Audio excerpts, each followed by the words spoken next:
Dijo por ahí que el Padre Santiago ya había dado la charla, así que, bueno, lo que escucharon y listo, ya nos vamos. No, pues realmente es complementario. Yo no me puse a buscar citas de autoridad, textos de autoridad, que es lo que hizo el Padre, textos de autoridad. A ver, ¿qué autoridades me afirman entonces si es corredentora o es mediadora? Y él se puso a recoger y realmente no son todos los textos que hay muchísimos más textos de santos, etcétera, de himnos litúrgicos, de monumentos litúrgicos, cosas que, por ejemplo, en la liturgia han entrado, la iglesia las ha recibido como himnos, como etcétera, ¿no? Hay un montón de cosas donde se afirma siempre la corredención y la mediación de la Virgen, quizás no con el término corredentora o mediadora, pero con la realidad significada atrás, con el concepto que hay atrás. Pero bueno, entonces para que sepan que no nos vamos a repetir, de hecho lo miramos antes que decía cada uno para no pisarnos. Bueno, entonces vamos a hacer un análisis del texto que publicó la Congregación para la Doctrina de la Fe con fecha de 7 de octubre de este año, la Virgen del Rosario, documento que se llama Mater Populis Fidelis. Populi, sin S, por favor. Mater Populi Fidelis, de la primera. Populus Populi. Segunda, perdón, la primera es Rosa Rose. Madre del pueblo fiel, que realmente es un texto para enojarse. Pero vamos a tratar de mantener la calma y enojarnos solo en ocasiones especiales. Bueno, la idea es plantear esta charla un poquito como el modo normal en que funciona la inteligencia cuando busca la verdad. La inteligencia cuando busca la verdad tiene una idea que dice, a ver, ¿será que la Virgen es corredentora o mediadora? Y empieza a ver, bueno, pareciera que no, porque tal cosa, tal otra. Y entonces vamos a usar toda una serie de objeciones que nos las va a facilitar el Tucho Fernández, toda una serie de objeciones contra la corredención de la Virgen.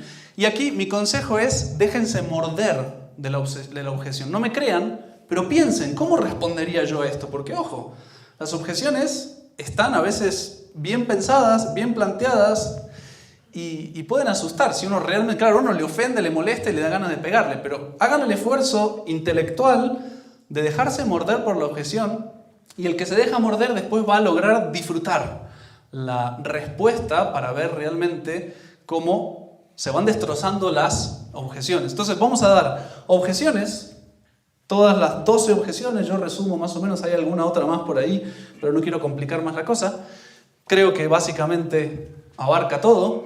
Y después vamos a tener, por autoridad, que ya lo dio el Padre Santiago, porque en esto, en la fe, uno se guía por la autoridad. Ya sabemos que la autoridad de 2000 años del magisterio de la Iglesia ha insistido siempre en lo mismo. Y vamos a dar la clave de solución en la respuesta, lo que sería en la Suma Teológica el corpus, el cuerpo del artículo. Y finalmente, con esta herramienta, la llave, vamos a empezar a destrozar objeción por objeción. Vamos a ver si nos sale. Por lo menos yo me divertí mucho haciéndolo. Bien, entonces vamos a empezar a desarrollar las objeciones. A partir de ahora, no me crean, pero piensen, ¿cómo respondería yo a eso?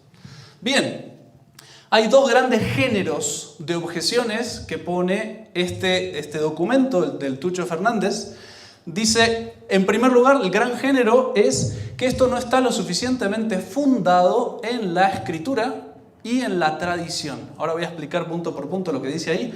Y el segundo gran género es que no está en armonía con otras verdades de la fe, que chocaría. Si uno realmente afirmara o definiera este dogma, empezaríamos a chocar con otras verdades de la fe católica y por lo tanto no sería verdad. Porque es evidente que si son verdades reveladas, tienen que estar todas en armonía unas con las otras y no se pueden contradecir, y si afirmo una no puedo negar la otra, ¿no? Bien, empecemos el desarrollo que hace realmente esta aberración de documento. Pero en fin, empieza diciendo que el concepto de corredentora, de mediadora, un poco los mete en la misma valija, son conceptos tardíos. Es decir, que no pueden estar viniendo de la Sagrada Escritura, ni tampoco de la tradición, porque la tradición es lo que viene de boca en boca y que pues viene desde los apóstoles, va a los padres de la iglesia, de los padres de la iglesia, a los primeros concilios, etcétera, etcétera, y nos llegaría hasta nosotros. Pero eso, pues claramente, según el documento, no existe. Les voy a leer un poquito para que vean que está bien documentado supuestamente el texto. A partir del siglo XII, antes, supuestamente a los comienzos de la iglesia, se fundan sobre todo en la maternidad divina, en la virginidad perpetua de Nuestra Señora, pero no se fundan para nada en una obra de corredención, de sacrificio y de mediación de todas las gracias. Eso es algo muy tardío. Recién empezaría a aparecer en el siglo XII, en la teología occidental, porque la oriental se sigue concentrando en el misterio de la Theotokos, la Madre de Dios. Y entonces, recién a partir del siglo XII se relaciona la imagen de la espada de Simeón, esa una espada traspasará tu corazón, se relaciona con la cruz de Cristo y entonces ella sufre en el corazón lo que Cristo en la cruz, pero eso siglo XII. En particular San Bernardo que es famoso por su lenguaje poético, San Bernardo se deja arrebatar de esa veneración a la Virgen y con ese lenguaje poético arrastra, con esa convicción que tenía, arrastra multitudes, y un tal Arnaldo, que era amigo de San Bernardo y abad benedictino de Bonneval, año 1159, considera, dice el texto, dice textualmente, considera por primera vez la cooperación de María con el sacrificio del Calvario junto a su Hijo Jesucristo. Primera vez, siglo XII. La considera como idea, ¿no? Y finalmente el título de corredentora aparece recién en el siglo XV, en un himno anónimo del siglo XV en Salzburgo. En fin, evidentemente si es un concepto tardío, es una especie de opinión teológica que se ha ido generando, pero pues no podemos hablar propiamente que venga por revelación, porque Sagrada Escritura y tradición son las dos únicas fuentes de la revelación. Entonces, pareciera como que claramente no podemos definirlo como dogma de fe, porque definir un dogma de fe es decir, esto perteneció siempre a la revelación que Cristo vino a traer y que predicó por los apóstoles. Esto perteneció siempre, pero si no está fundado ni en la Escritura ni en la tradición, entonces, ¿qué hacemos? Porque en la Sagrada Escritura en ningún lado aparece la palabra corredentora. Y al contrario, los que quieren exagerar el papel de la Virgen como corredentora y su sufrimiento de la espada de Simeón, se olvidan que realmente el papel de la Virgen es de madre. Y ella intercede, pide por nosotros, pero no es propiamente ni una corredentora porque hay un solo redentor, ni una mediadora porque, no me crean lo que estoy diciendo, por las dudas, si alguno llegó tarde, estoy desarrollando objeciones. Ya veo que me sacan el clip, lo ponen ahí y me incineran la resistencia después. Como suelen hacer, tristemente sacan frases de contexto y las ponen para atacarnos. Pero bueno, no está fundado en la Sagrada Escritura, porque en ningún lado aparece en la Escritura, y realmente es el papel de madre. Y como madre es bondadosa con sus hijos, y en la cruz nuestro Señor la entrega por madre a los demás. Mujer, ahí tienes a tu hijo.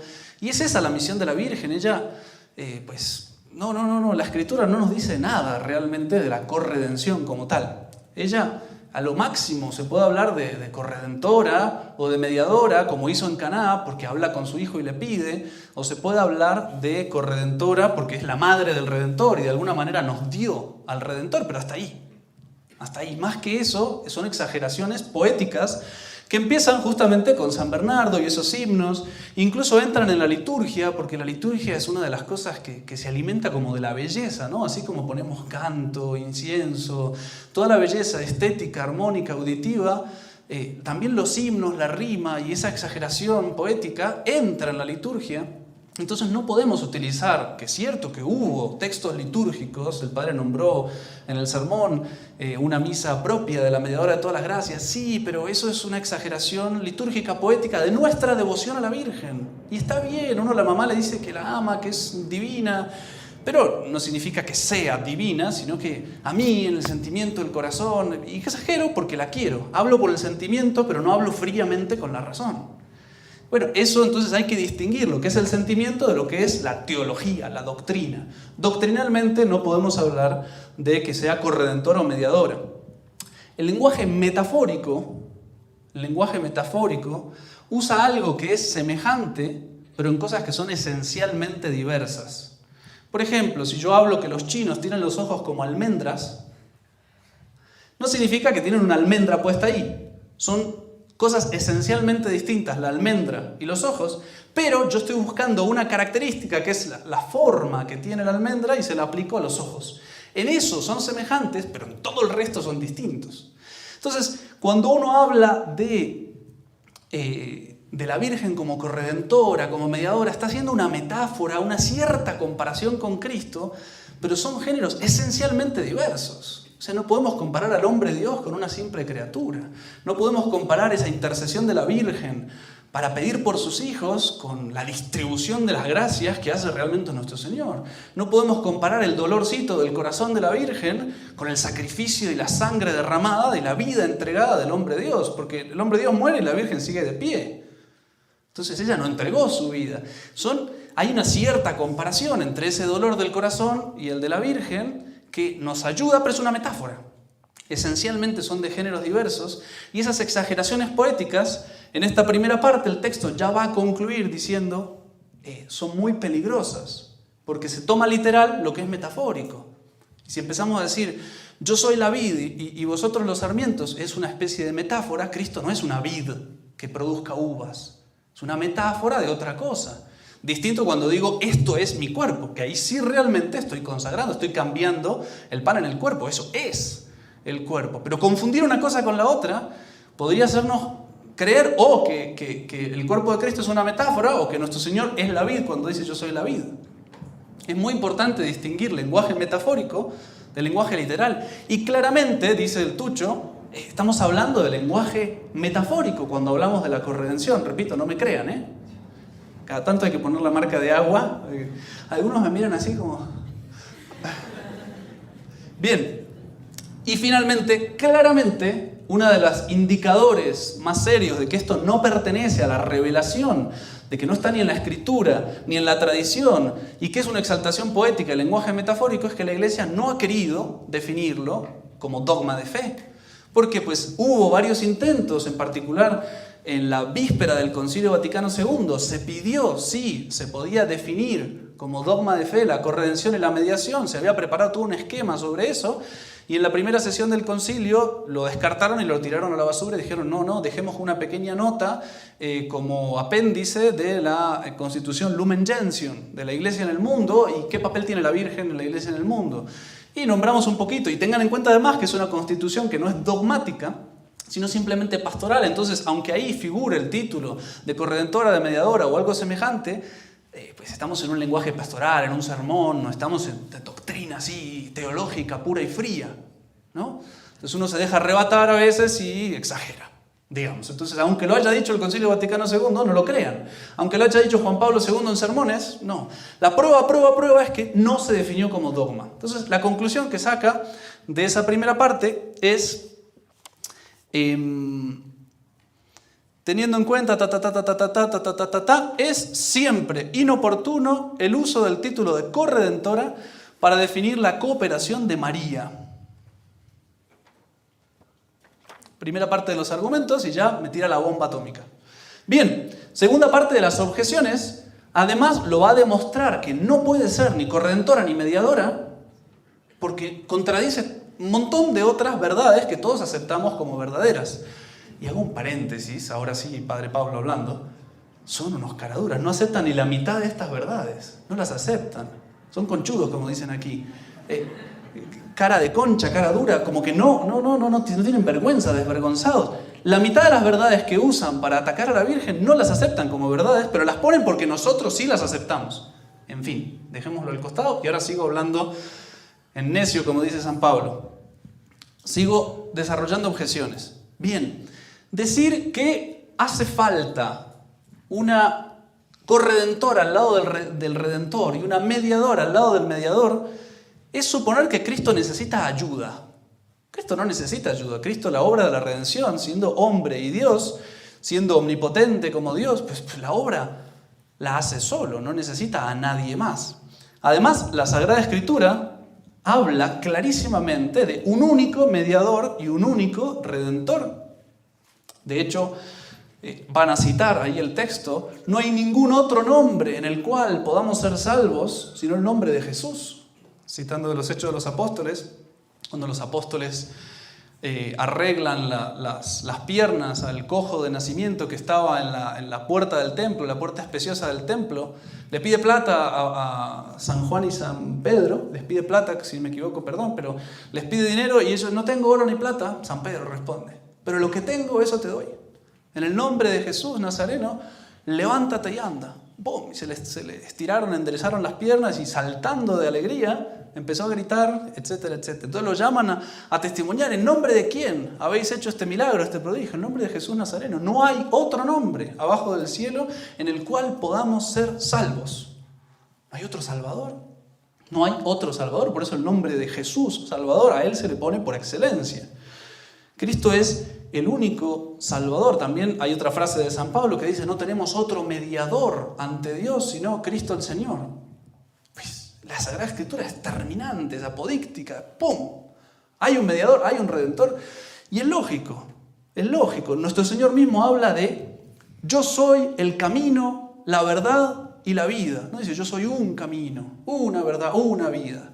Si ponemos a la Virgen como otro camino paralelo a nuestro Señor para salvarnos, no estaríamos yendo contra eso que la misma Sagrada Escritura dice. Evidentemente, parece contradecirse claramente. Y soy la vida, el que distribuye la vida es el Salvador, es el que distribuye las gracias. Estamos hablando de que la vida la tiene Él y la está dando a los demás. La está dando a los demás. ¿Cómo podría haber, no sé, como una especie de fuente paralela, como otro recipiente lleno de gracia, cuando nuestro Señor es el que mereció todas las gracias con su sacrificio? O vamos a decir que nuestro Señor mereció una gran parte y la Virgen otra parte, o puedo salvarme yendo acá o yendo allá. El texto lo dice así explícitamente.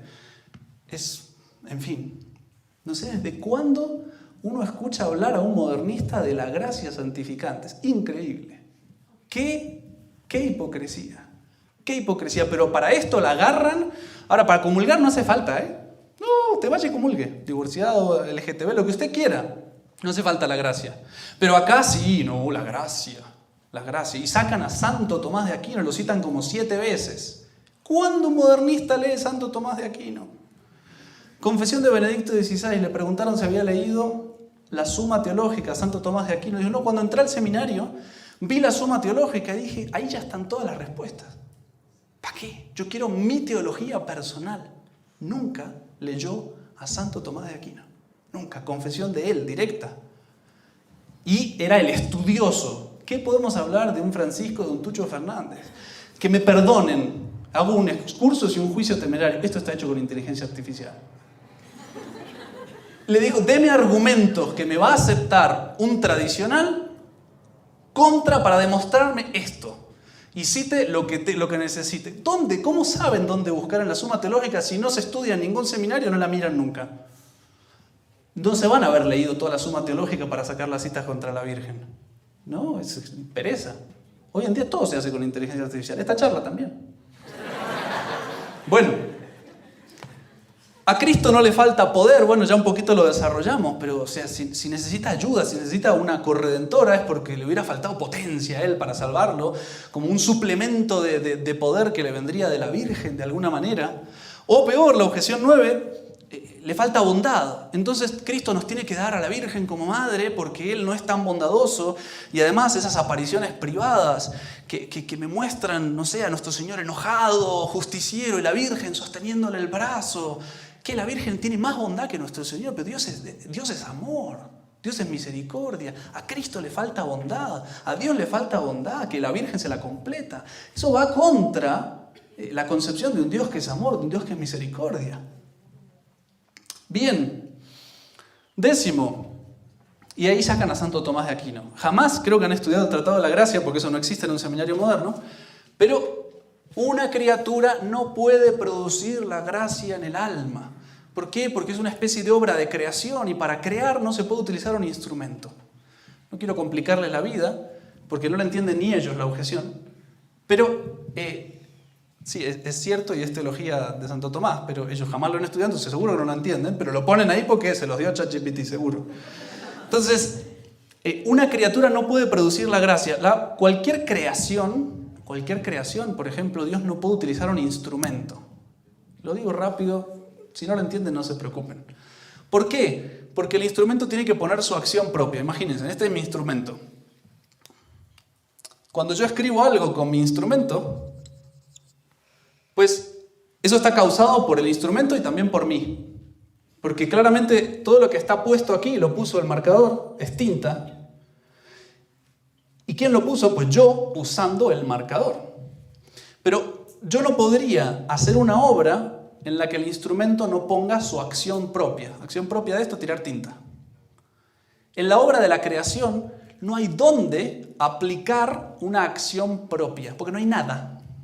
Y sobre la nada, un instrumento no puede obrar. Entonces, si no lo entienden, no se preocupen. Solo estoy tratando de explicarles. Tal vez a ellos les sirva también el video para entender lo que están objetando.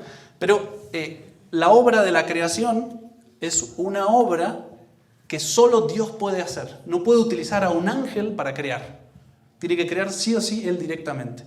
Hay otros milagros que Dios los puede hacer a través de un instrumento. Por ejemplo, no sé, la multiplicación de los panes, se agarra ese pan y se rompe y se parte y estamos trabajando sobre la materia previa, o Cristo con su naturaleza humana toca los ojos de... Entonces, está utilizando su naturaleza humana como instrumento para el milagro. Bien, la gracia es algo semejante, no es exactamente igual, pero...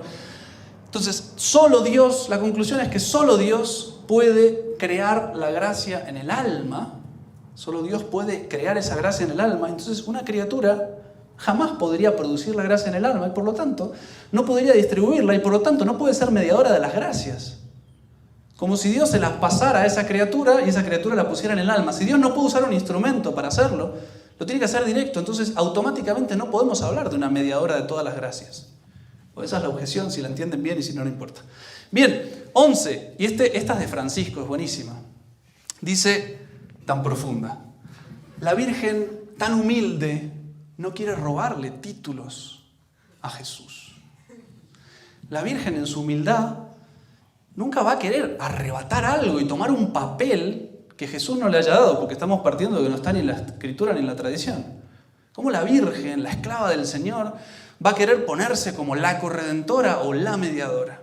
Eso pues va contra esa virtud de la humildad, lo repitió hasta 3 veces.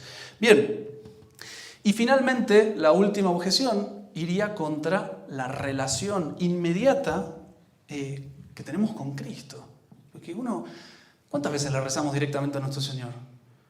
Y si tuviéramos que, para ir a nuestro Señor, todas las veces pasar por la Virgen, no le podríamos hablar directamente nunca. Es más, de hecho, el Concilio Vaticano II, la gran autoridad del magisterio, nos dice que todos los fieles tienen una relación inmediata. Hay una frase textual que dice que todos los fieles tienen una relación inmediata con nuestro Señor. Entonces estaríamos contradiciendo al Concilio Vaticano II. ¡Qué terrible! Bien, bueno, esa la dejé por último porque el valor no es muy fuerte. Pero hay otras que sí son serias, ¿no? Si realmente es un concepto tardío que no tiene nada en la Escritura, el lenguaje es metafórico y además nunca se definió como dogma, está fuerte. Si además nos basamos en la Escritura, que hablamos de un único mediador, un único redentor, la omnipotencia de Dios, el tema Santo Tomás de Aquino, que no puede producir la gracia, o sea, hay muchas cosas.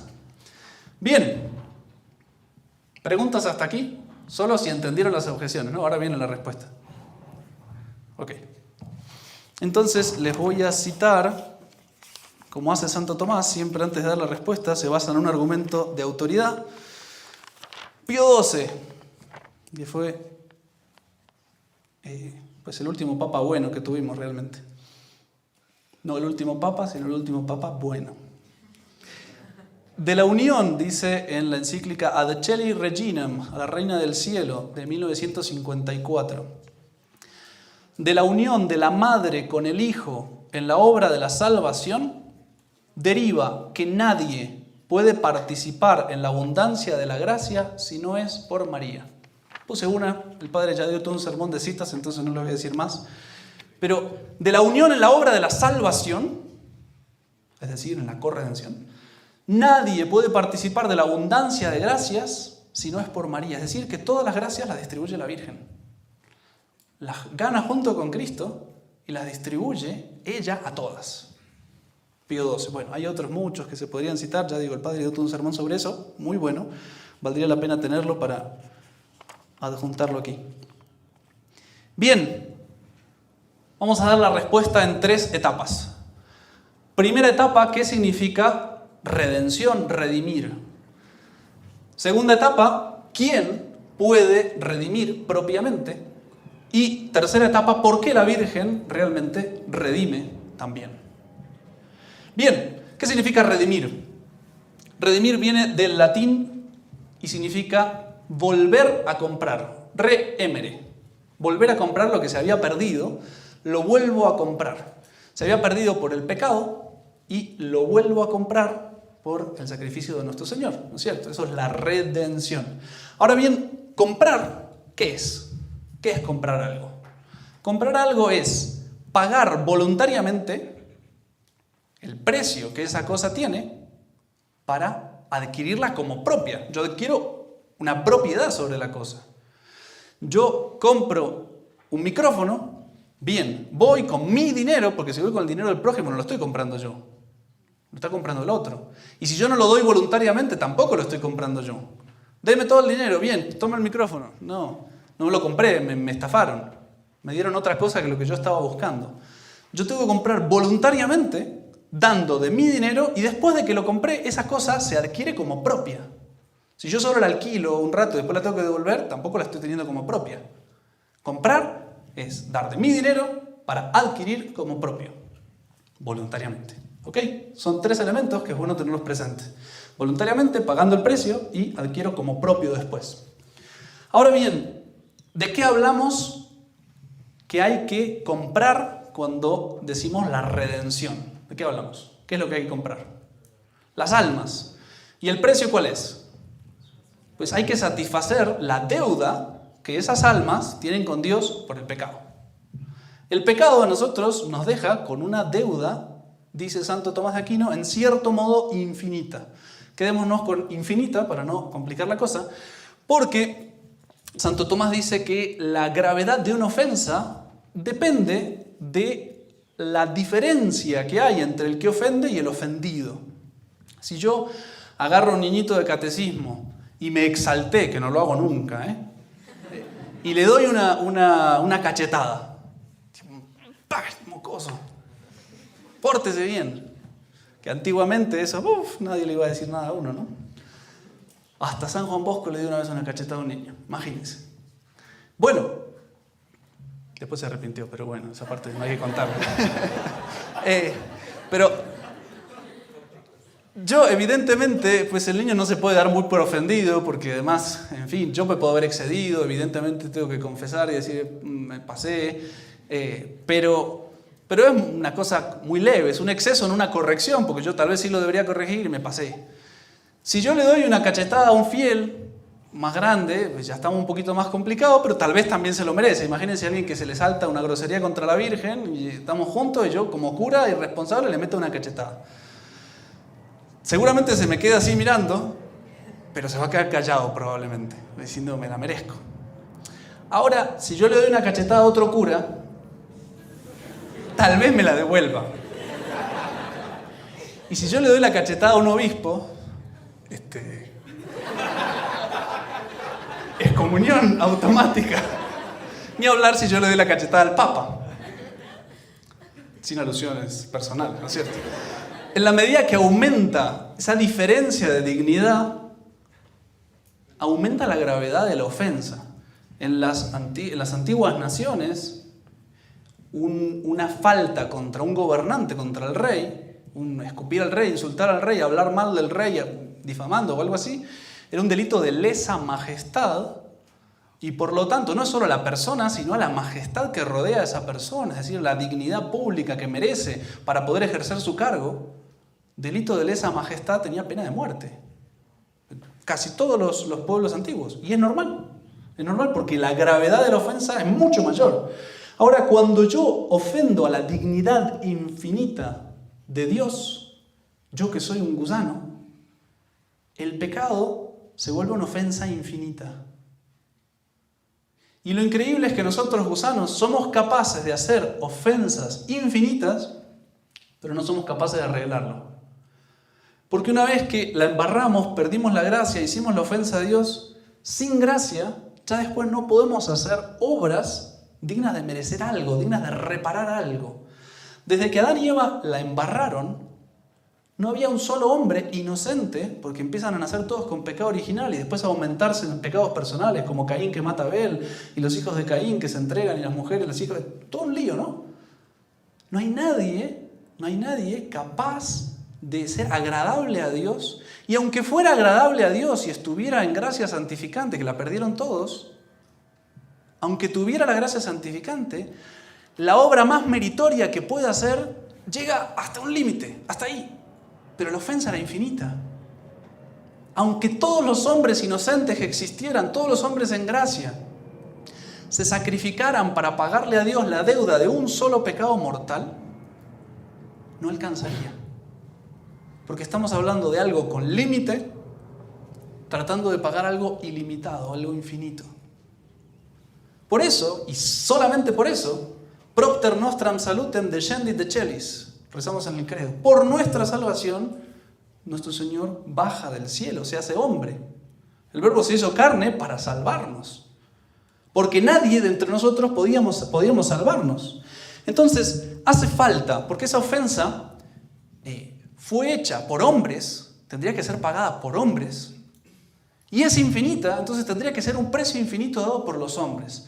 La conclusión de eso es que se hace Dios hombre, y entonces paga como hombre por los hombres, y como es Dios, sus merecimientos son infinitos.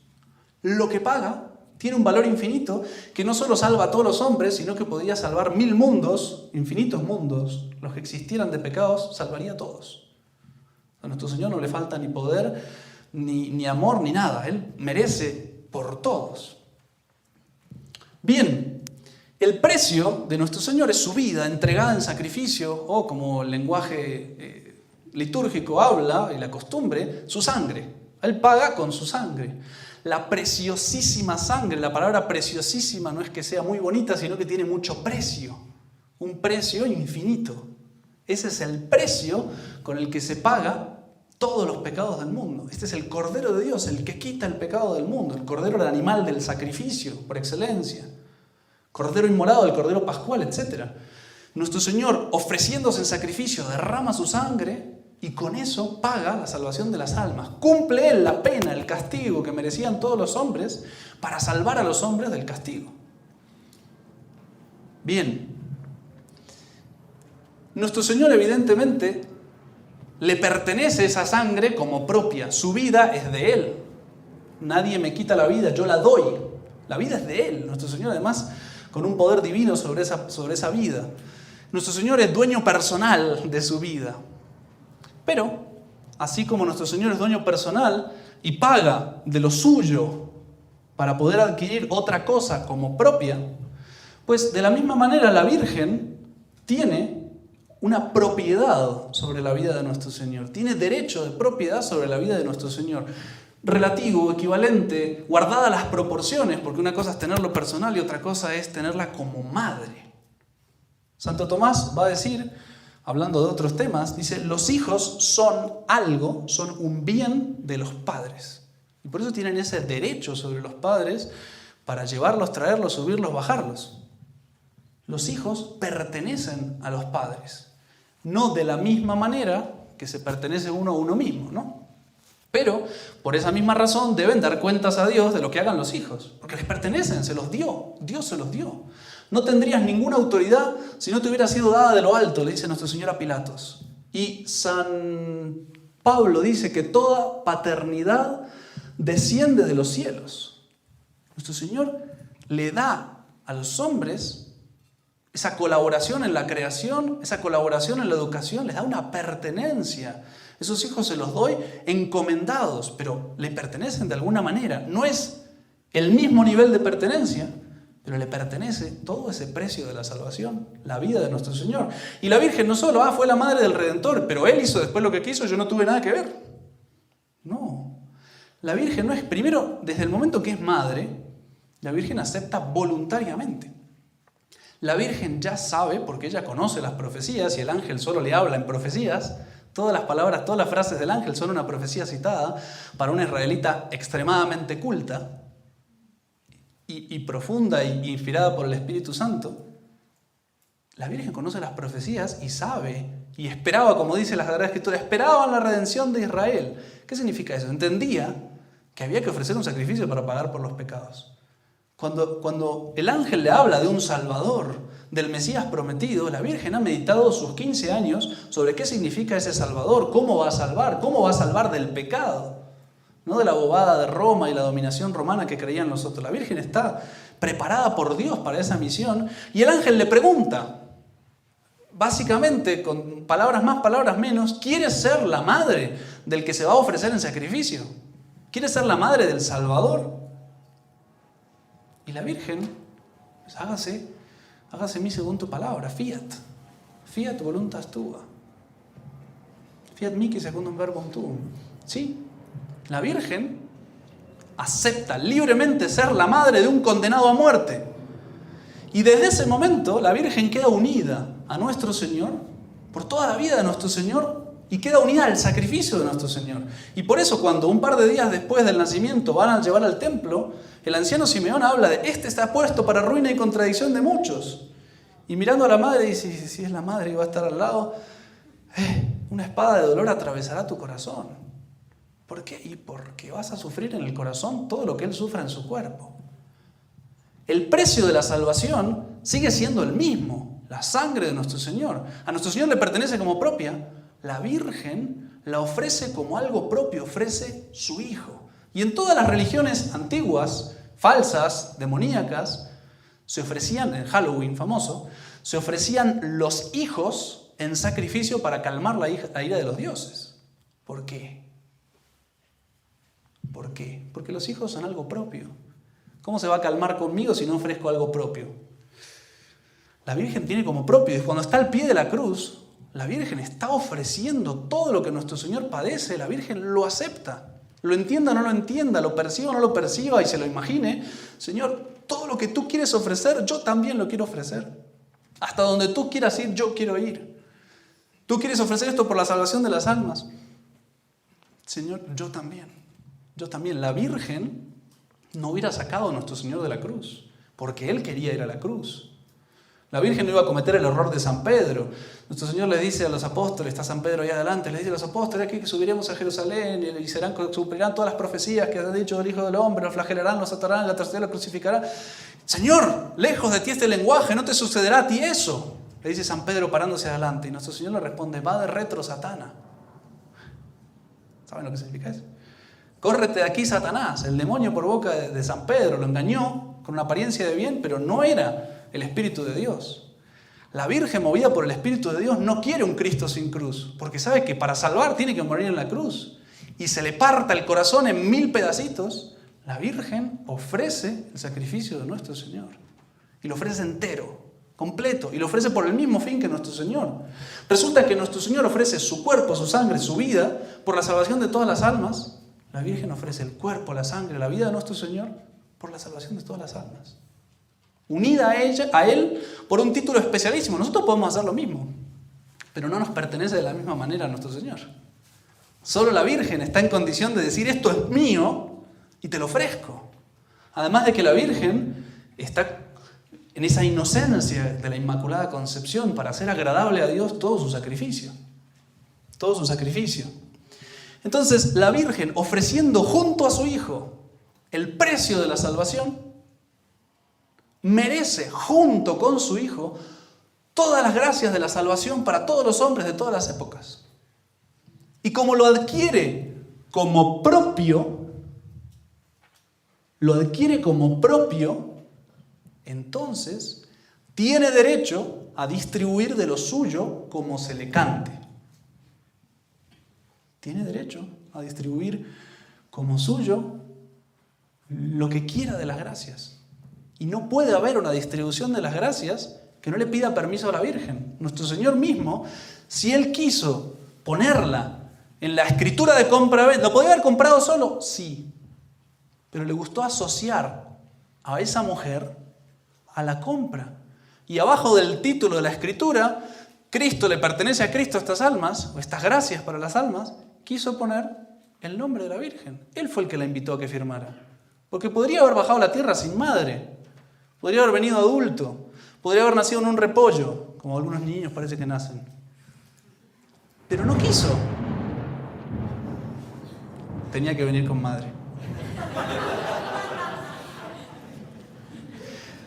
Bueno, respondimos la clave de la solución.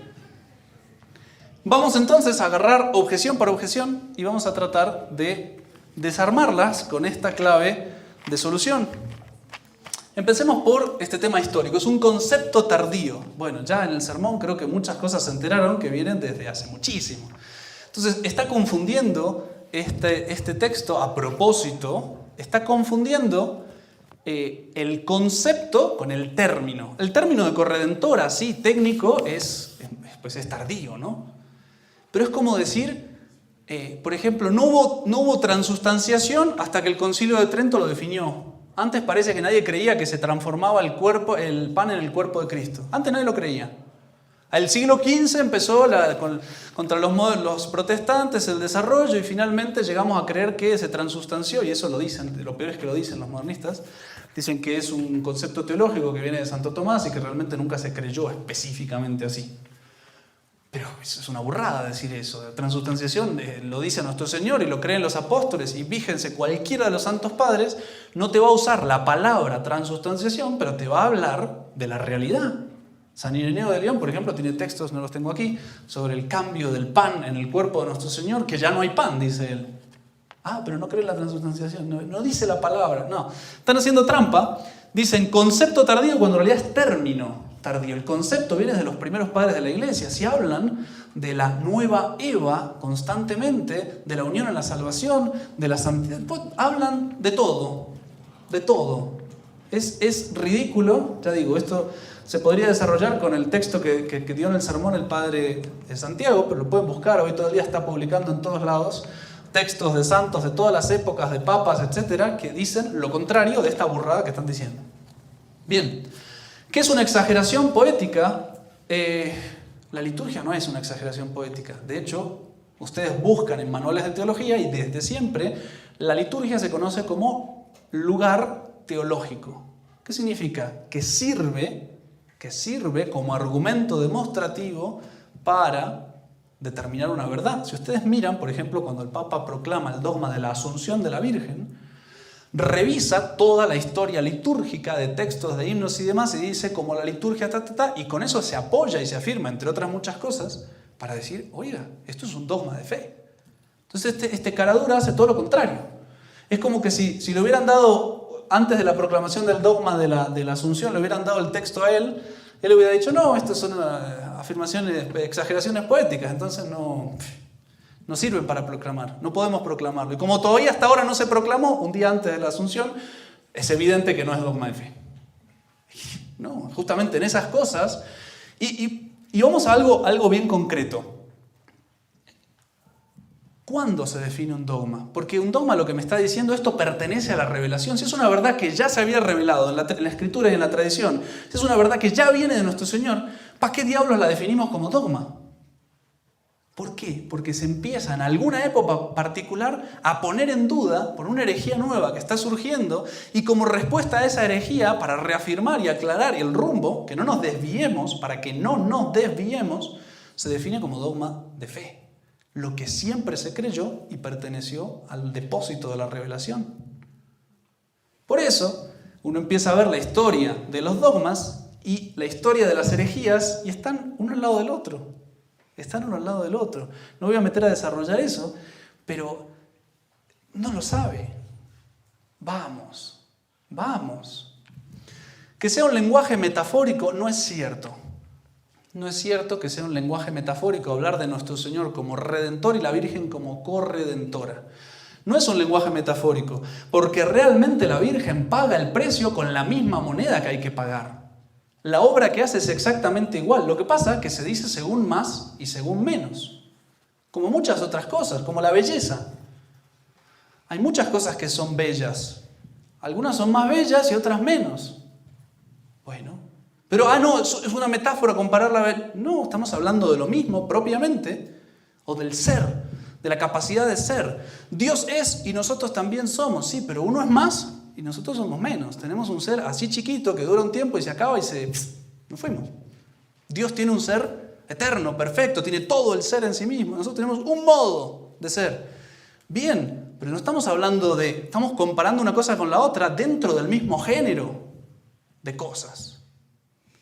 Eso en lenguaje técnico es una analogía de atribución intrínseca. Excelente, ustedes responden eso y los dejan callados. Bien, en fin, no importa, pero estamos hablando de algo que es realmente propio. Es lenguaje propio, pero según más y menos. O sea, son las dos bellezas, o sea, las dos son ser, pero uno es más ser y otro menos. Los dos son redentores, pero uno más y otro menos. En cuanto a el derecho que tienen sobre ese precio que se pagó. Uno tiene un derecho absoluto y la otra tiene un derecho relativo como madre, por la relación que tiene de madre. Bien, ¿por qué no se definió dogma? Pues realmente estaba todo listo para definir como dogma en la víspera del Concilio Vaticano II y vino la revolución en la iglesia de los modernistas que no creían nada y por el fin ecuménico dijeron, sí, si proclamamos esto dogma, la embarramos con nuestra intención de acercarnos a los protestantes. Porque hablarle a un protestante de que la Virgen mereció las gracias para la salvación es un pequeño problema. Y hablarle que no pueden recibir una sola gracia que no pase por las manos de la Virgen, les patea el hígado, aunque sea verdad. Entonces, si proclamamos eso como dogma, vamos a tener un problema. De hecho, Juan Pablo II preguntó en el Congreso Mariológico que se celebró en Fátima, el segundo congreso que fue en 1997, les preguntó a los congresistas si estaba maduro el tema porque el primer congreso se los mandó a estudiar. Y después les preguntó si ya estaban maduros los conceptos para poder proclamar el dogma, que él lo creía, de la corredención y de la mediación universal de todas las gracias de la Virgen. Y le respondieron, sí, ya está maduro para proclamar, pero esto destruiría el ecumenismo. Es evidente. Nos arruinaría nuestra intención de quedar bien con los protestantes y con la intención de cualquiera se salva en cualquier otra religión que no creen a la Virgen, que rechazan a la Virgen, etc., ¿no? Bien, estaba listo para hacer dogma, se tiró fuera porque perdieron la fe. Esa es la realidad. Esa es la realidad, está listo para hacer dogma. Bien, en cuanto que no está en armonía con la fe, Cristo no necesita ayuda. ¿Quién lo va a negar? Cristo no necesita ayuda. Podría haber venido de su manera, podría haber bajado al cielo en el repollo,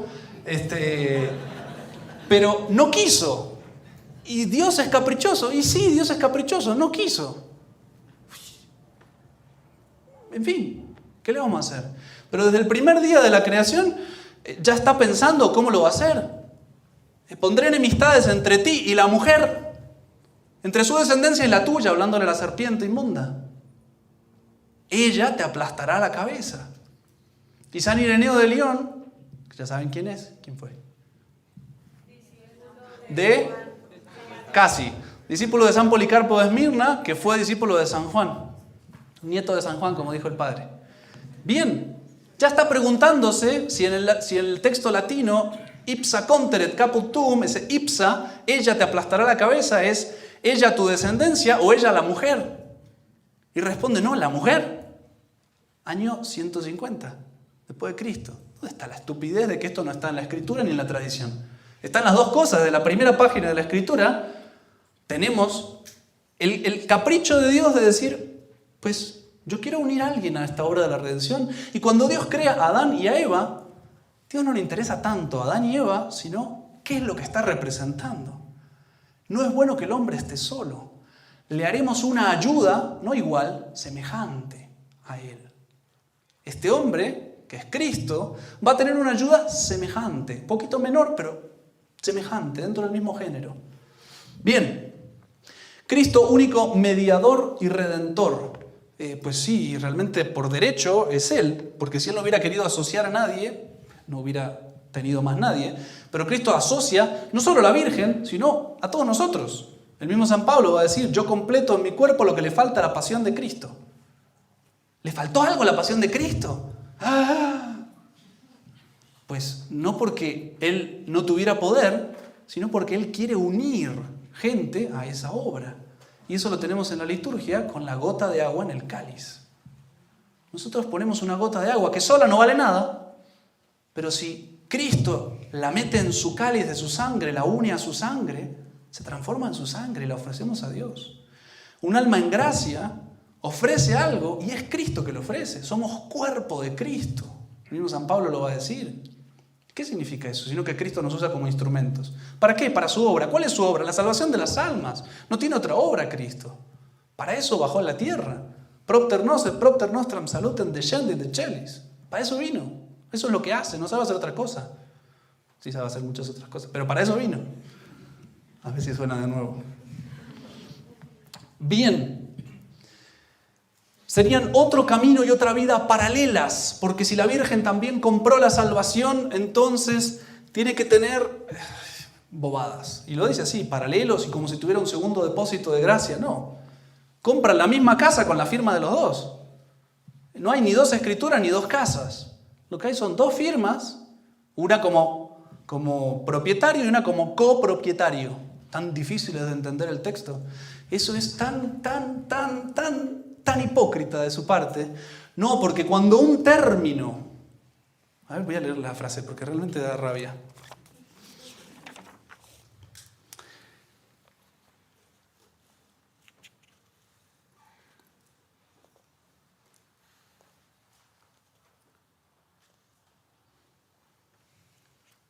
Perdí la cita. Dice algo así como: cuando un término requiere tantas explicaciones para ser comprendido correctamente, ese término no es útil. Ese término debe ser dejado de lado. Hablando de la corredención, como no es lenguaje propio, es lenguaje metafórico, exageración poética, hay que explicar tanto para llegar a comprender el significado que entonces no sirve. Primero, podemos con esa frase tirar todo el Concilio Vaticano II. Porque si hay algo ambiguo y algo que ha dado interpretaciones para todo género, es el Concilio Vaticano II. Pero tan difícil es de entender que hay un propietario y un copropietario, que hay un deudor y un codeudor, que hay un redentor y una corredentora, un piloto y un copiloto. Es evidente, el lenguaje está canonizado en el uso popular. El responsable primero es el que está adelante. Y el otro ayuda, está de segundo, subordinado. No hay más que eso, no es muy complicado. No es muy complicado, no hace falta mucha explicación. Por supuesto que teológicamente uno puede dar muchos matices. Pero para el común de la gente alcanza a ponerle esa comparación y ya lo entendieron. Se lo podría explicar a los niños de catecismo. Uy, qué difícil. En fin. A Cristo no le falta poder, no le falta poder. Y es mucho más poderoso ser capaz de obrar algo a través de otros que hacerlo todo por su propia cuenta. ¿Quién es el buen gobernante? El que se baja y hace todas las cosas. ¡Ay, córrete! Cuando quiero que las cosas salgan bien las tengo que hacer yo. No, el buen gobernante es el que logra que todos los demás hagan lo que tienen que hacer y funcione todo el cuerpo completo. Sin alusiones personales. Es mucho más poderoso y Cristo lo manifiesta claramente en la Sagrada Escritura. Podría él haber predicado por todo el mundo, no tenía por qué haber subido a los cielos.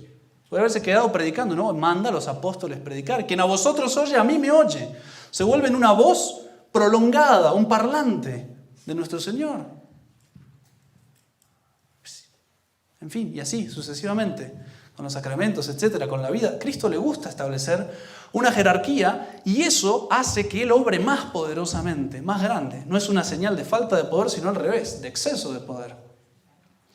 A Cristo no le falta bondad. Evidente que a Cristo no le falta bondad, es la fuente de toda bondad. Pero dicen los santos padres, y eso sí está en la tradición, en la Sagrada Escritura, haciendo un juego de palabras, un paralelismo entre el día de la creación en que Dios reúne todas las aguas de abajo, las aguas de arriba, la lluvia, etcétera, el cielo. Reúne todas las aguas de abajo y las llamó mares, en latín maria, plural, neutro. Y dice, y Cristo reunió todas las gracias en un corazón de madre y lo llamó María. Evidentemente la fuente de toda la bondad es nuestro Señor, pero Él lo quiso poner a distribuir a la Virgen. Y contra el capricho de Dios, ¿quién va a decir algo? ¿Quién va a decir algo? Aparece como la mujer en el Apocalipsis. Aparece de 50 millones de maneras. En fin. Una criatura no puede producir la gracia. Nadie está diciendo que tenga que producir la gracia. Significa que la gracia le pertenece y ella decide a quién se le distribuye. Eso lo puede hacer el grande. Pero le dice al grande, vaya y lo hace. Lo puede hacer solo Dios nuestro Señor. Y la Virgen le señala a quién, cuándo y cómo da las gracias. No, por supuesto, autónomamente, porque las gracias le pertenecen a Cristo y a la Virgen, y con más derecho a Cristo que a la Virgen, pero quiso poner a los dos en la firma de la Escritura. Quiere decir que no se puede hacer nada con ese bien sin la firma de los dos. Eso es la mediadora de todas las gracias. Eso es la Virgen distribuyendo las gracias. Si Cristo quiere distribuir la gracia a alguien, le pide a la Virgen que ponga la firma.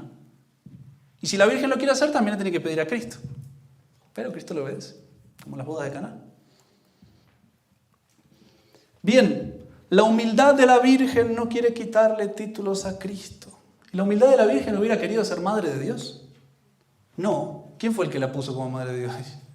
Justamente Dios da su gracia a los humildes, como dice la Escritura, y cuanto más humildes, gracias más grandes merecen. No hubo humildad más grande que la Virgen y por eso Dios se gozó en darle la gracia más grande que hay en toda la creación después de la de Cristo, que es la gracia de ser madre de Dios. Y así, como la hizo madre de Dios, también la quiso hacer corredentora. Lo que pierde totalmente de vista estas objeciones es el capricho de nuestro Señor de asociar a la Virgen y todo el derecho que tiene de hacerlo y todas las veces que eso queda manifestado en la Escritura y en la tradición. A Cristo no le falta bondad porque Él es tan bueno y lo representan a veces como enojado y queriendo castigar y la Virgen frenándole el brazo. Pero usted no leyó la Escritura. Vaya usted y mire cuando esos 3 jóvenes van a destruir Sodoma y Gomorra, cómo se tira Abraham a interceder por ellos. No, voy a destruir ese pueblo. Señor, pero ¿cómo vas a tú castigar al justo con el pecador y no sé cuánto y no sé qué? Señor, y si hubiera ahí 50 justos, ¿tú lo destruirías? Bueno, si hubiera 50 justos no lo voy a castigar. Está en la Escritura, mírenlo. Dios le gusta hacerse rogar. Es parte de su capricho. Evidentemente ya tiene pensado a lo que va a llegar, pero le gusta hacerse rogar. ¿No vieron el episodio de la cananea? Nuestro Señor caminando en la cabaña, Señor, ten misericordia de mi hija. Y va y gritando como una mujer pagana, con fe, pero mujer pagana. Nuestro Señor se hace el sordo. Y los discípulos ya están hasta acá de los gritos de la mujer. Señor, o se lo concedes o la echas. Pero basta, nos tiene hasta acá. Y nuestro Señor manda a llamar a la cananea. Dice, mujer, ¿qué quieres que te haga? Señor, mi hija enferma, que la cures, no sé cuánto. No he sido enviado. Estoy mezclando episodios, pero la idea es esa. No he sido enviado sino a las ovejas que perecieron de la casa de Israel. Y después la cananea insiste. No es lícito dar el pan, porque primero le responde a los discípulos. Después le responde a la cananea y le dice, no es lícito dar el pan de los hijos a los perros. Le he sido enviado a las ovejas que perecieron de la casa de Israel. Le dice, no primero. Vuelve ella a insistir y le dice, no es lícito dar el pan de los hijos a los perros. Y vuelve a insistir y le dice, Señor, pero los perritos también comen de las migajas que caen de la mesa de los hijos. Mujer, grande es tu fe, hágase como has creído. Se merece la alabanza porque nuestro Señor quería tentarle a esa perseverancia, a esa insistencia. Nuestro Señor le encanta hacerse rogar. No por Él, porque le falte bondad, porque en el fondo lo que está haciendo, así como comparte el poder, comparte la bondad. Le gusta que le intercedan, que le rueguen, que le pidan, porque quiere tener jerarquías de distribución de las cosas. Capricho de Él. Capricho de Él, no necesita que nadie le enseñe a ser bueno. Pero son modos que tiene Él desde siempre y se ven en la Escritura y hace lo mismo con la Virgen. Madre, los voy a castigar, no los aguanto más. No, hijo, espera, a ver, sí, tal cosa, todavía hay alma buena. O nuestro Señor hablando con Moisés, Dios hablando con Moisés, ya se hicieron el buey de bronce, les acabo de dar las tablas de la ley hace un día y ya se hicieron el buey de bronce para adorarlo. Y Dios le habla a Moisés, el pueblo que tú trajiste, tu pueblo, ya se hicieron un buey de bronce, lo están adorando, los vamos a destruir y de tu descendencia sacaré un pueblo numeroso, que se me sea fiel y qué más, no sé qué. Y Moisés le responde y dice, no, Señor, no es mi pueblo, es tu pueblo. Y que no se diga que tu pueblo, el que tú sacaste de Egipto, lo hiciste sacar para hacerlo perecer, que lo hiciste entrar en una trampa. ¿Qué se va a decir? ¿Qué van a decir las naciones? Bueno, los perdonaré.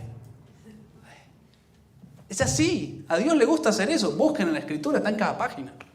Está en cada página. Bien, iría contra nuestra relación inmediata con Cristo. Sí, ¿y qué? ¿Por qué? Porque es capricho de Él. Él podría haber tenido wifi directo con todo, pero no quiso. Quiso que haya routers que distribuyan y haya una cadena de routers. Y que el camino que es nuestro Señor, el único que puede cruzar el puente, el único pontífice que salva el abismo del pecado, pontífice que es Cristo, pontífice en latín es pontem faciens, el que hace puente entre Dios y los hombres.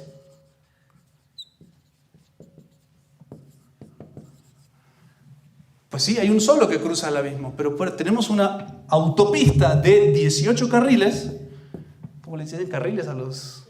De 18 carriles, que es la Virgen María, y es la única que llega hasta el puente. Y después puede haber muchos caminitos que lleguen hasta la Virgen. Mire, explicación modo nene. Qué difícil que es hacer aclaraciones sobre la mediación de todas las gracias.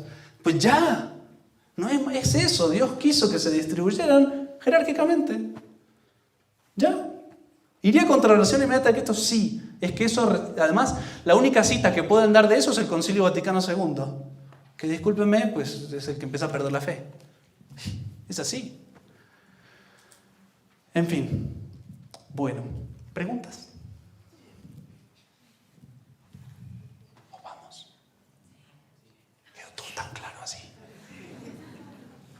Excelente. ¿O se durmieron? Cuénteme. Fuerte. Pero no es tanto de María, sino de que Dios dio la vida por todas las almas, ¿no? O sea, es que... ¿Por qué no se salvan todos? Sí. O sea, porque hay gente en el infierno que Dios no le importó. No es que no le importó, a ellos no les importó lo que Dios hizo por ellos. Dios le ofrece, imagínense a alguien que se está ahogando. Y le ofrecen 70 veces, que seguramente es poco para las gracias que Dios le ofreció, 70 veces la mano y dice, venga, yo lo puedo salvar, deme la mano. Venga, agarre. No. Venga, agarre. No. Pues la agarra un rato, la suelta, la vuelve a agarrar. No. Pues no hay otro camino para salvarse. Dios se lo pone y se lo ofrece a todas las almas. Y se lo mereció para todas las almas. Porque muchos son los llamados, pero pocos los escogidos. Sagrada Escritura, nuestro Señor. Nuestro Señor ofrece la salvación a todos, la merece para todos, la paga para todos, la deposita en el banco para todos. Y lo que hay que hacer es tan difícil. Nuestro Señor le pide a cada uno que ofrezca su vida en sacrificio en la cruz y vuelva a padecer lo que Él hizo. Pide que busque la gracia santificante, los sacramentos y cumpla los mandamientos. Y ya.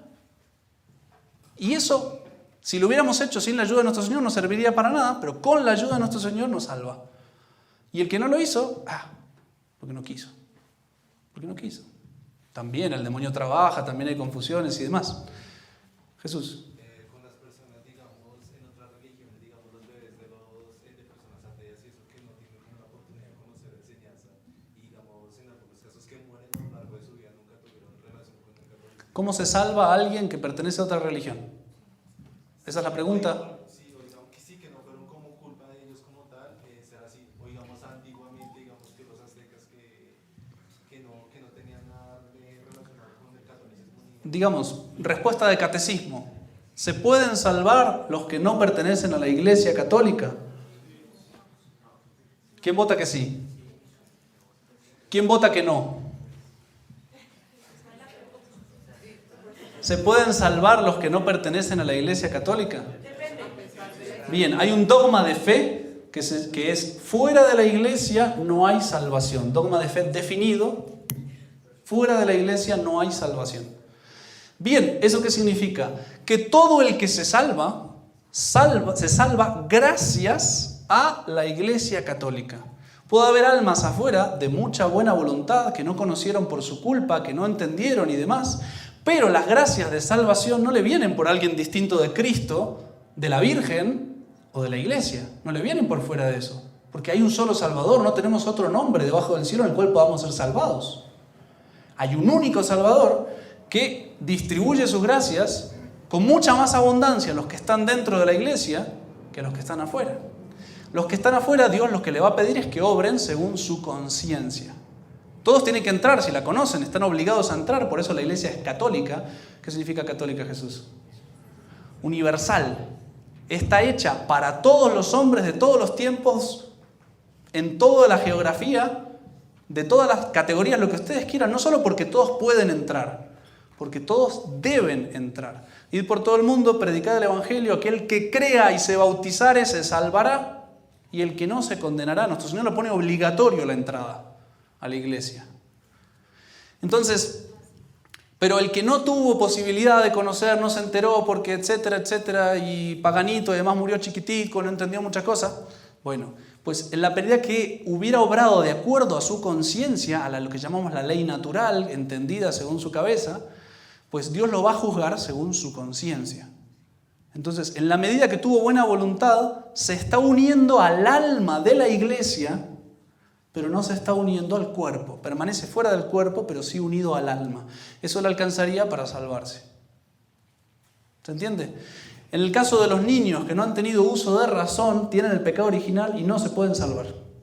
Eso es el famoso limbo de los párvulos. Eso, pues, es parte de la gratuidad del don de Dios. Dios da gratis el cielo y es algo que no está exigido por la naturaleza. La naturaleza no puede reclamar el cielo porque es algo sobrenatural. Entonces Dios lo da a quien quiere, como quiere, cuando quiere. Esas almas no podrían haberse salvado, pero no sienten ningún sufrimiento, ninguna tristeza por eso, porque no es por su culpa. Y como saben que no es algo que perdieron, que podían haber tenido, no genera ninguna tristeza. Tienen todas las alegrías que la naturaleza puede reclamar. Dios les da la felicidad natural en cumbre, porque Él crea esa semilla, la lleva hasta la perfección. Y eso realmente, cuando nosotros imaginamos el cielo, lo único que alcanzamos a imaginar son todas las alegrías naturales que nos harían felices a nosotros. Eso en realidad, lo que nosotros imaginamos del cielo, es lo que tienen los niños del limbo, que murieron sin bautismo antes de tener uso de razón y por lo tanto sin tener pecados personales. Pero nunca van a poder tener el cielo y no sufren por eso. No quiero extenderme mucho sobre el limbo, que es otro tema discutido hoy en día, que nunca se discutió, pero por ahí va. ¿Sí? Próxima charla sobre el limbo. ¿Otra pregunta? Dígame, Roberto. Tengo una duda. Cuando usted mencionó el tema del concepto y el término, es decir, ¿cómo concluyo que el concepto está íntimamente relacionado con el término? Usted, por ejemplo, pone ejemplos que son prácticamente obviedades, por ejemplo, el de la asunción, ¿cierto? Y el de la transubstanciación, que digamos que son específicamente, por ejemplo, el de la transubstanciación, que es decir, es un término que representa una realidad que era obvia, pero no se sabía cómo expresar. Lo mismo, por ejemplo, el de la usía de los padres Capadocios, es decir, lo sabemos, pero no sabemos cómo expresarlo. Entonces la pregunta es decir, ¿cómo relaciono íntimamente, o exactamente, o técnicamente, el concepto con el término? Porque me resulta un poco problemático en el sentido de que ese título está relacionado con una misión trinitaria. Por supuesto, las cosas sobrenaturales es más complejo, pero empecemos por las cosas naturales. Es lo que hacemos constantemente. Todas nuestras palabras se refieren a conceptos. Y después uno tiene que ver en el uso popular a qué concepto se refiere, y uno lo mira por contextos, y cambia muchas veces el mismo término en distintas épocas, tiene distintas significaciones. Y no solo en distintas épocas, a veces en distintos países responde el mismo término a conceptos distintos. Yo como siempre digo, no sé, no es un término exactamente, pero es una frase. El qué pena. El qué pena en Argentina es que algo le duele. El qué pena aquí puede ser permiso, puede ser fíjese lo que hace, según el tono como uno lo diga, o puede ser, no sé, 1000 cosas, porque depende del tono y el contexto. O el famoso, ¿qué más? Y a mí me decían, ¿qué más? Y yo digo, ¿qué más de qué? Si yo no le dije nada. ¿Qué puedo añadir si no dije nada? Y a la tercera vez que me lo dijeron dije, esto significa otra cosa. Evidentemente hay otro concepto. Pero ese es nuestro modo normal de hacerlo. O sea, hacerlo técnicamente, específicamente, la labor del que fabrica un diccionario. Ahora le respondo dogmáticamente, cuando usted tiene un término concreto, lo primero que tiene que hacer es definirlo. ¿A qué corresponde ese término? Y después vemos si el concepto estaba puesto o no estaba puesto. Porque cuando se define la transubstanciación, lo primero que hacen es decir, por transubstanciación entendemos toda la conversión de la sustancia del pan, permaneciendo los accidentes de... Bueno, dan toda una definición, entonces lo que tenemos que ver ahora, revisando citas y textos de los Santos Padres y la Sagrada Escritura, si lo que tiene la revelación coincide con ese término. Porque van a expresar cosas en lenguaje cotidiano. Es una tarea de teólogos, por supuesto, es una tarea de especialistas. Pero ya digo, es una tarea que en realidad en la vida cotidiana la hacemos todos, porque es la manera de comunicarse. Si yo no tengo claro a qué concepto responde el término, estamos ¿qué más? ¿Qué más de qué? Estamos en distinta sintonía, pero en la medida que se empieza a usar, automáticamente uno empieza a entender a qué concepto responde.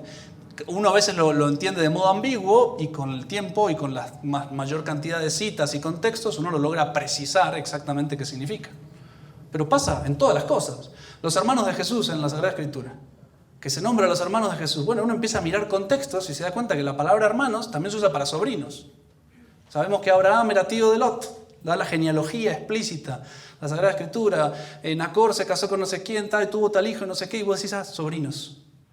Pues después va Abraham y le dice a Lot, tú y yo somos hermanos. No debe haber pelea entre nosotros, disensiones. Escoge el terreno para la derecha y yo me iré a la izquierda, o escoge el de la izquierda y yo me iré para la derecha. Lo dije al revés, pero lo decía como ustedes, ¿no? La derecha para allá.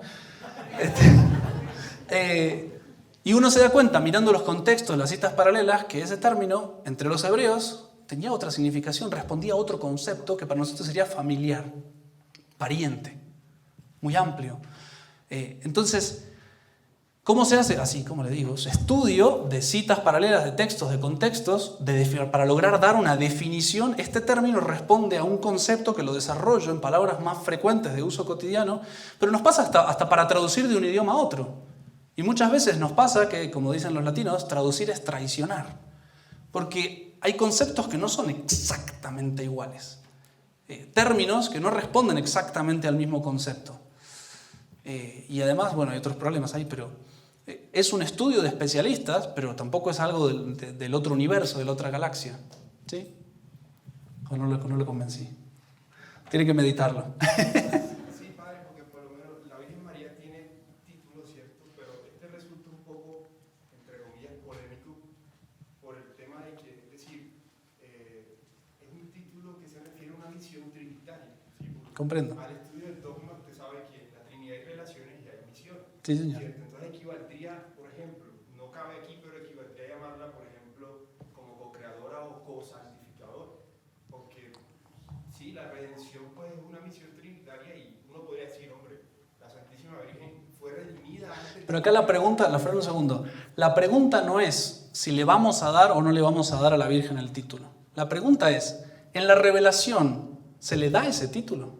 Entonces mi trabajo es de historiador, si puedo decir así, de revisar si es algo que viene ya de nuestro Señor y de los apóstoles o no. No se trata de yo sacar la conclusión. No, ¿está o no está? Yo lo que saco es el término, porque cada uno lo dice a su manera mientras no existe el término, pero a su manera puedo revisar y ver que están correspondiendo al mismo concepto, que yo le termino dando un término para hablar rápido y fácil de corredentora o de transubstanciación. Puede ser más fácil entender, en realidad es mucho más difícil, pero estamos más acostumbrados, muchísimo más difícil entender el tema de la transubstanciación que el de la corredención. Pero estamos acostumbrados. Bueno, en fin, pero está clarísimo que está en la Escritura y está clarísimo que está en toda la tradición. Yo repito, el padre dio un sermón mostrando cómo uno atrás de otro lo dicen. Hay que hacer un estudio, ¿no? No es solo esta frase. ¿Qué significa esta frase en este contexto? Porque estamos en los romanos del siglo tanto, estamos aquí, entonces a ver en otros contextos de los romanos cómo usaban esa palabra. Es un estudio científico que no hace el pópulo. El pópulo se basa en el magisterio, pero el magisterio es el que debe ir a la fuente de la revelación y tiene el Espíritu Santo para hacerlo. Entonces, además tenemos una asistencia del Espíritu Santo cuando se quiere hacer. ¿Sí? ¿Alguna otra pregunta? Ahora sí nos fuimos. Y no colgamos el banner, los mandé a buscar. ¿Quién lo tiene? ¿En serio? ¿Lo destruyó algún seguidor del Tucho? En el nombre del Padre, del Hijo y del Espíritu Santo. Amén. Gloria al Padre, al Hijo y al Espíritu Santo. Nuestra Señora Corredentora y Mediadora, San José, San Juan Bosco, en el nombre del Padre, del Hijo y del Espíritu Santo. Amén.